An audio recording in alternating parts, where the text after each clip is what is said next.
कल रात को लाइन ऑफ कंट्रोल के ऊपर पाकिस्तान और इंडियन फौजियों के दरमियान फायरिंग का तबादला हुआ और भारत एक मर्तबा फिर पाकिस्तान के साथ एक बड़ी जंग की तैयारी के लिए पहला कदम उठाता हुआ नजर आ रहा है। मोदी जी ने पाकिस्तान के जो कब्र होती है या उसकी जो होती है उसके अंदर आखिरी कील मोटे वाली वो दाग दी कल रात को।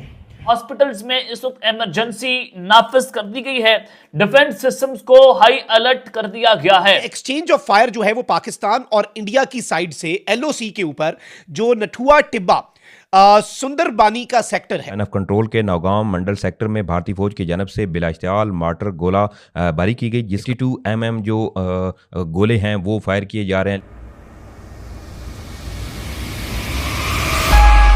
एक्सचेंज ऑफ फायर जो है वो पाकिस्तान और इंडिया की साइड से एलओसी के ऊपर जो नथुआ टिब्बा सुंदरबानी का सेक्टर है, सुंदरबानी सेक्टर और एरिया एग्जैक्टली नथुआ टिब्बा, इसके ऊपर कुछ क्लैशेस जो हैं, इसके ऊपर कुछ फायरिंग की आवाजें जो हैं और ऑब्वियसली पाक इंडिया लाइन ऑफ कंट्रोल के ऊपर अगर फायरिंग की आवाज सुनाई दे रही है तो it is basic point and it is very understood कि भाई ये फायरिंग की आवाज क्या है। और ये फायरिंग की आवाज जो है ये दोनों तरफ से ही ऑब्वियसली फायरिंग होती है। सबसे इंपॉर्टेंट चीज ये कहते हैं कि trans border weapon racket Busted.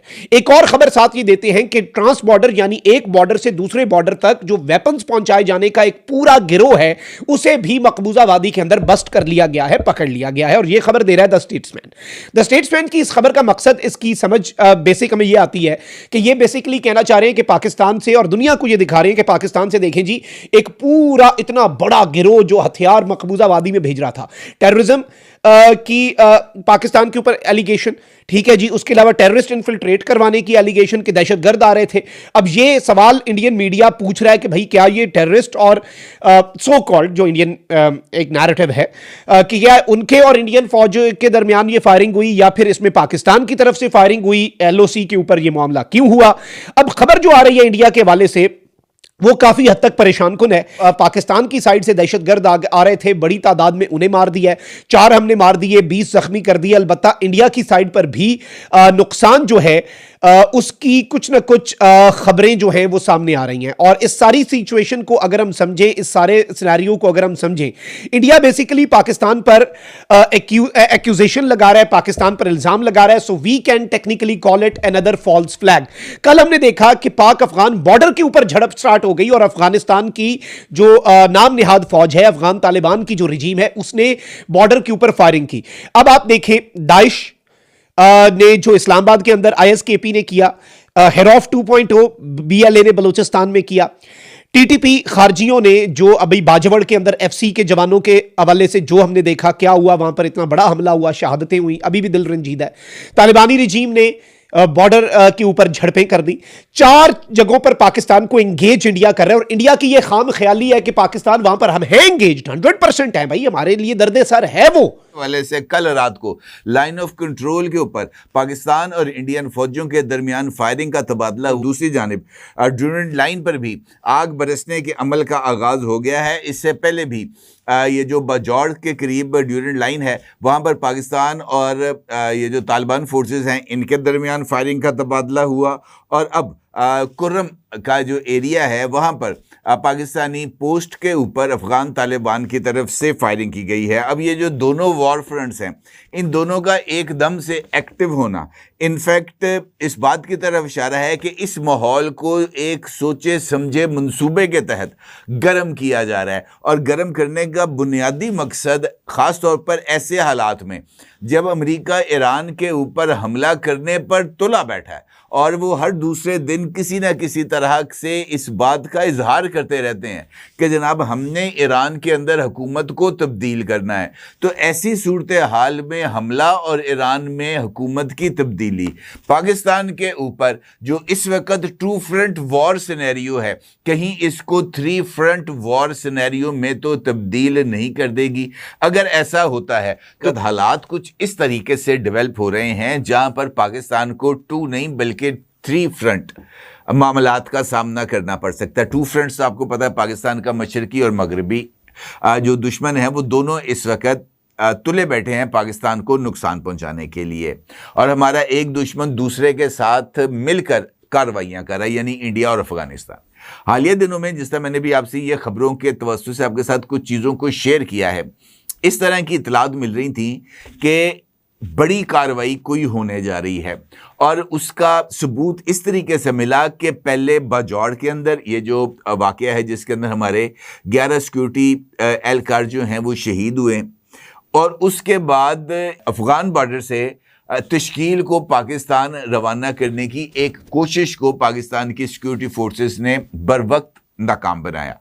इसी पर्सपेक्टिव के अंदर कुर्रम का एरिया पहले भी बहुत ज़्यादा सेंसिटिव एरिया रह चुका, वहाँ पर पहले भी मुख्तलिफ जो ये जो मामलात चलते हैं मुख्तलिफ मकातब फ़िक्र के दौरान, मुख्तलिफ मसालिक के दौरान, ये वहाँ पर ऑलरेडी ये वाला इशू मौजूद है कुर्रम में। अब वहाँ पर तड़का लग गया है TTP का, जिसकी बुनियाद के ऊपर ये जो एक आसान रास्ता समझते हुए कुर्रम एजेंसी से आगे निकल कर दीगर मोहम्मद एजेंसी और अगज़ई एजेंसी की तरफ जाने का जो रास्ता है उसको हमवार किया जाता है। तो कुर्रम के अंदर भी कल इस तरह की एक कोशिश की गई, तश्कील को अफ़गानिस्तान से पाकिस्तान में दाखिल करने की कोशिश की गई। सिक्योरिटी फोर्सेस ने फौरी तौर पर इसका नोटिस लिया और वो जो फायरिंग करके जो एक कवर दे रहे थे उनको खामोश कराया गया, जिसके नतीजे में ये जो तश्कील है वापस अफ़गान एरिया में जाने पर मजबूर हो गई। इसी तरीके से ये जो है लाइन ऑफ कंट्रोल, यहाँ पर भी कुछ इस तरह की जो डेवलपमेंट्स हैं वो देखने में आई हैं। लाइन ऑफ कंट्रोल में जो है राजौरी ज़िला, वहाँ पर सुंदर बानी सेक्टर लाइन ऑफ कंट्रोल पर है। यहाँ पर पाकिस्तान और इंडियन फ़ौज के दरमियान फायरिंग का तबादला हुआ है। इतलात के मुताबिक यहाँ पर भी जो इंडिया ने अपना नया नेटवर्क बनाया है उसके ज़रिए कुछ चीज़ों को पाकिस्तान की तरफ पुश करने की कोशिश की जा रही थी। इंडिया ने इल्ज़ाम लगाया कि पाकिस्तान दहशतगर्दों को धकेल रहा था, इन्फिल्ट्रेशन की कोशिश कर रहा था मकबूजा कश्मीर में, जबकि हमारा मानना ये है कि वहाँ से कुछ नापसंदीदा अनासर को पाकिस्तान में दाखिल करने की कोशिश की जा रही थी, जिसको रोका गया और स्विफ्ट एंड कैलिब्रेटेड फायर करते हुए इस सारे अमल को नाकाम बनाया गया सके। और बलूचिस्तान के अंदर इसराइल और इंडियन दोनों इन्वॉल्वमेंट्स साबित शुदा हैं, यहाँ पर नज़र आ रही है। बहुत सारे यूरोपीय ममालिक, इवन अमेरिका, UN, सलामती कौंसिल, सबको इस बात का अंदाज़ा है कि बलूचिस्तान के अंदर इंडियन और इसराइली दोनों इन्वॉल्वमेंट्स यहाँ पर मौजूद हैं। तो ऐसी सूरत हाल में जिस तरह मैंने आपसे गुजारिश की है कि इंडिया को इस बात का अंदाज़ा है कि अगर ईरान के अंदर हुकूमत में तब्दीली होती है तो अफ़गानिस्तान के साथ साथ ईरान भी उसके लिए एक ऐसा मुकाम बन जाएगा जहां से वो पाकिस्तान के हवाले से मामलात को आगे लेके जा सकता है, यहाँ पर पाकिस्तान की आर्म ट्विस्टिंग कर सकता है। तो इस पर्सपेक्टिव के अंदर ये जो इस वक्त चीज़ें हो रही हैं, कभी लाइन ऑफ कंट्रोल के ऊपर, कभी ड्यूरेंट लाइन के ऊपर, कभी BLO को पुश करके भेजना, कभी ये जो दहशतगर्दी के तमाम वाक़यात, ये महज इस वजह से हो रहे हैं कि पाकिस्तान को ये पैगाम दिया जाए कि आने वाला वक्त पाकिस्तान के लिए काफ़ी सख्त है। पाकिस्तान को इस बात का बखूबी अंदाज़ा है।